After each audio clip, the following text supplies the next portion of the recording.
Hi everybody, it's me, Miss Erin the librarian. Today I'm going to read you Hershel and the Hanukkah Goblins by Eric Kimmel. This is one of my very favorite stories I get to read every year. I think it's a wonderful Hanukkah story and full of lots of fun. So, before I go on, you can see it won a couple awards even. All right. So, ready? Okay. It was the first night of Hanukkah. Hershel of Ostropol was walking down the road. He was tired and hungry. Soon he would reach the next village, where bright candles, merry songs, and platters piled high with tasty potato latkes awaited him. But when he arrived, the village was silent and dark, and not a single Hanukkah candle could be seen. "Isn't tonight the first night of Hanukkah?" Hershel asked the villagers. "We don't have Hanukkah, Hershel," one of them answered sadly. "No Hanukkah? How can that be?" "It's because of the goblins. They haunt the old synagogue at the top of the hill. They hate Hanukkah. Whenever we try to light a menorah, the goblins blow out the candle. They break our dreidel. They throw our potato latkes on the floor. Those wicked goblins make our lives miserable all year long, but on Hanukkah, it's really bad." Hershel knew he must help the village people. "I'm not afraid of goblins," he said. "Tell me how to get rid of them." "It's not as easy as you think," the rabbi warned.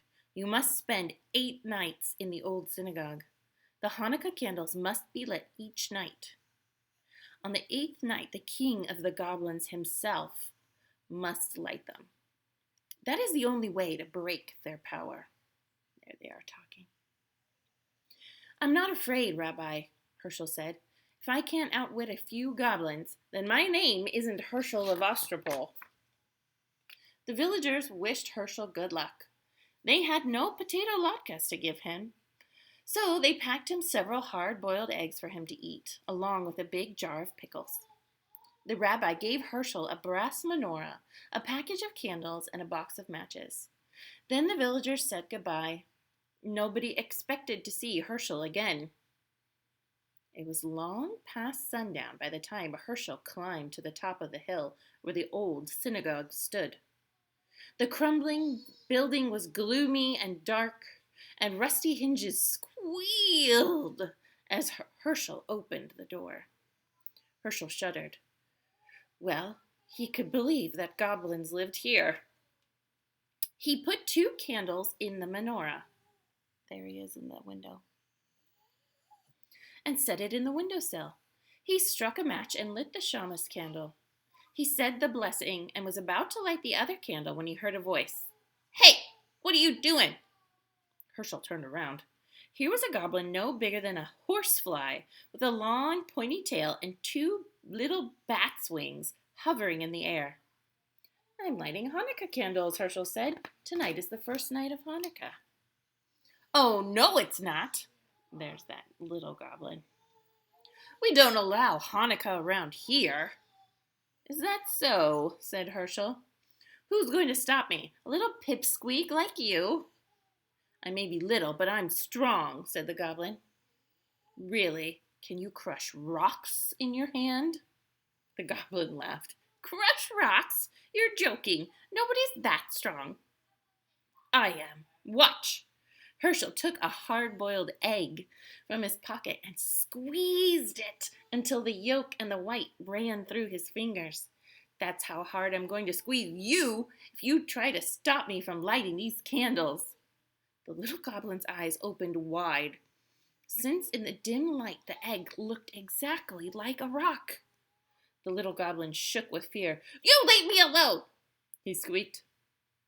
"Gladly," said Hershel, "if you let me light my candles in peace." "All right," said the goblin. "One night won't make a difference, but you better not be here tomorrow. Big, scary goblins are coming, much bigger than I, and if they catch you lighting Hanukkah candles, you'll be sorry." "We'll see about that," Hershel said to himself, and he lit the first candle. On the second night, another goblin appeared. This one was big and fat and waddled like a goose. Herschel was finishing his dinner of pickles and hard-boiled eggs. Have some pickles, he said to the goblin. Pickles? Here, catch. Herschel tossed him a sour pickle. The goblin caught it in his mouth and swallowed. Pickles are good. Do you like them? I have plenty in this jar. Take all you want. The greedy goblin grabbed as many pickles in his claw, that he could hold, and when he tried to pull his fist out of the jar, he couldn't. I'm stuck, the goblin shouted. You put a spell on this jar to hold me fast. That's right, said Herschel, laughing, and it's a very powerful spell. You came here tonight to stop me from lighting Hanukkah candles, so now I'm going to light them while you stand with your hand in a jar and watch. How do you like that? No, no, the goblin screamed. I hate Hanukkah. There he is with his hand in the jar. Oops. Do you see it right there? Too bad. You'll have to get used to it, said Herschel. And he said the blessings and lit the candles very slowly. Then he sang all his favorite Hanukkah songs. The goblin wailed and carried on so much that Herschel finally decided to let him go. Shall I tell you how to break the spell? Yes, I can't stand it anymore. Let go of the pickles. Your greed is the only spell holding you prisoner. The goblin let go of the pickles. His hand slid easily out of the jar. How that goblin raged. He had stood with his hand in a pickle jar while Herschel lit Hanukkah candles under his nose. The furious goblin stamped his foot so hard that he shattered into 1,000,000 pieces, and the wind blew them away. The third night came. Herschel felt something watching him as he set the candles in the menorah. Instead of lighting them, he began to play with the dreidel. An hour passed. Herschel looked up. Sitting across the table was another goblin. This one had a fiery red face and 2 enormous horns.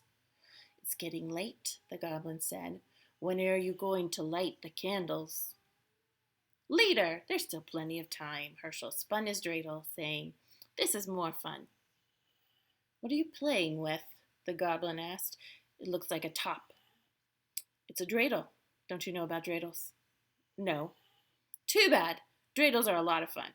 You can also make lots of money if you know how to play. Really? The goblin was more interested now. All goblins like money, and this one was no exception. How do you play? It's very simple, Herschel said, but you must have gold. That's the first rule. I have plenty. Is this enough? The goblin poured a pile of gold coins onto the table.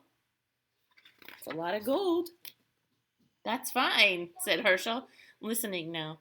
Listen carefully. This letter is Shin. If it comes up, you give me a handful of gold coins. This letter is Hey. If it comes up, you give me half your gold. This is Gimel. If this dreidel falls on this letter, you give me all your gold. Understand? Wait, there's one letter left. What's all this about? That's Nun. If the dreidel falls on Nun, I don't have to give you anything. Ready? Let's play. You go first. Do you see how he made all the rules to benefit himself? The goblin spun the dreidel. The little top whirled round and round. When it fell, the letter on top was Shin. Too bad, Herschel said, taking a big handful of gold from the goblin. Try again, maybe you'll have better luck. The goblin spun the dreidel once more. This time it fell on Hay. This isn't your night, said Herschel, helping himself to half the goblin's gold. One more time, your luck is bound to improve. Once again, the goblin struck. This time, the dreidel landed on Gimel. Too bad, Herschel sighed as he took the rest of the goblin's gold. Would you like me to spin now? Yes, the goblin grumbled. He was very unhappy about losing his money. Herschel spun the dreidel. This time the letter on top was Nun. Oh my, I don't have to give you anything. I get to keep all the gold. Say, that was fun. Get more gold and we'll play again. What about the Hanukkah candles? We'll light them later. There's plenty of time. Not for me, the goblin said. I'm leaving now. I don't like this game. I don't like Hanukkah and I don't like you.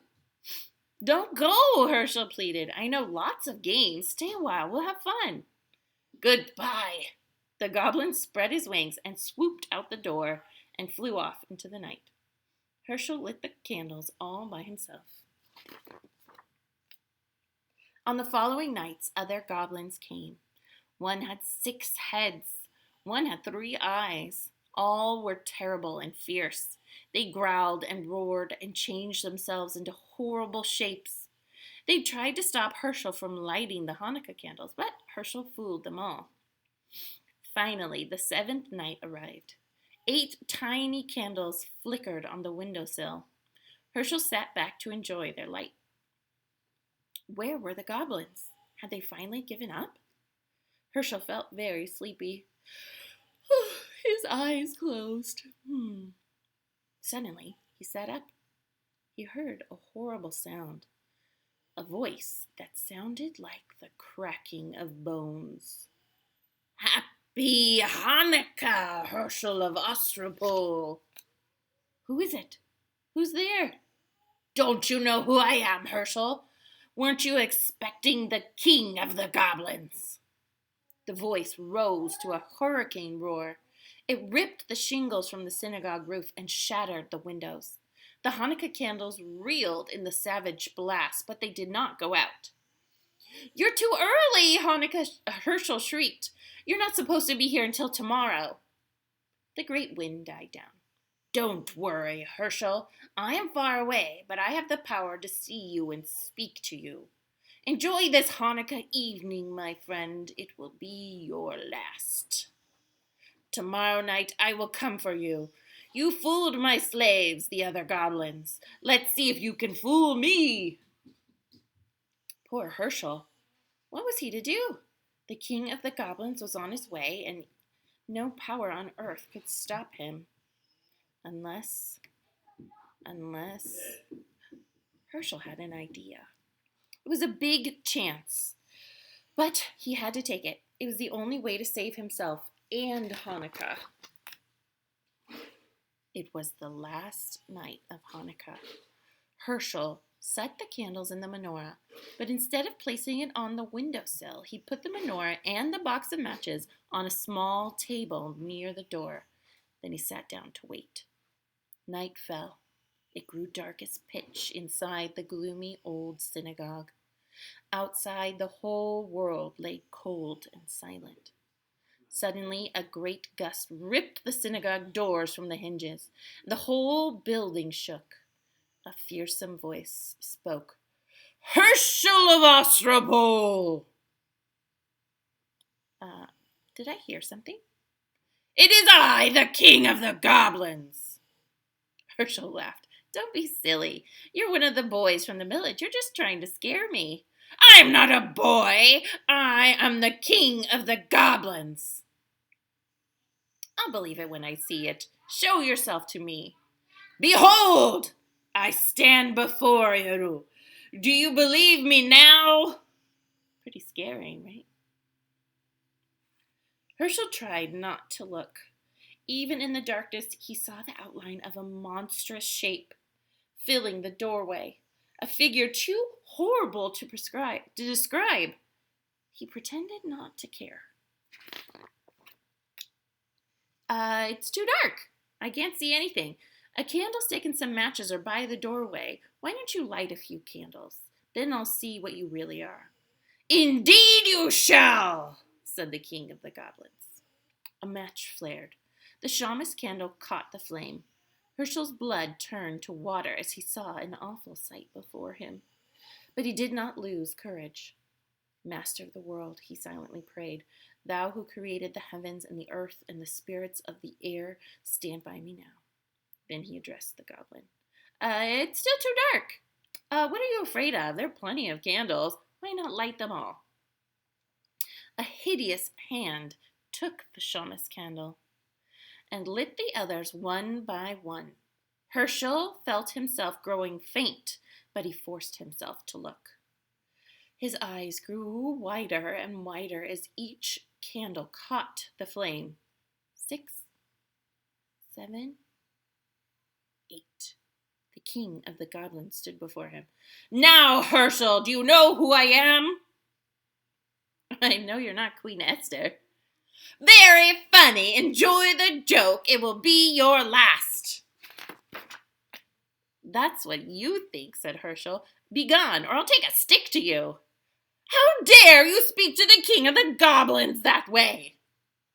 I'll speak to you any way I please. You have no power. Your spell is broken. See?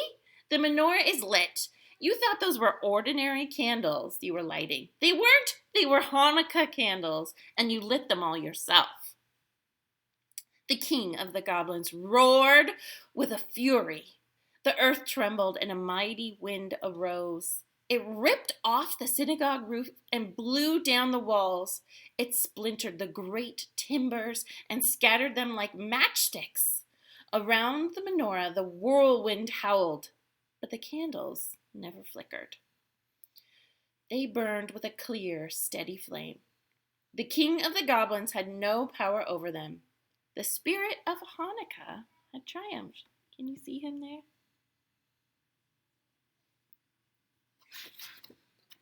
And there goes the goblin. The great wind vanished as suddenly as it had arisen. Herschel rubbed his eyes. The night was as still as before, even though the synagogue was gone. Walls, floor, roof, even the foundation of stones had vanished. But the menorah remained, standing tall upon the little table where Herschel had placed it. Herschel waited until the last candle burned out. Then he started down the road that led to the village. I'd better hurry, he thought. I don't want to miss the last night of Hanukkah. But there was no reason to worry. In every window there stood a menorah with 9 gleaming candles to light the way. The whole village was waiting for him. The end. So, I hope you liked this book. Like I said, it's probably my favorite Hanukkah book. So, I'm wishing you all a very happy Hanukkah, and I'll see you soon. Bye-bye.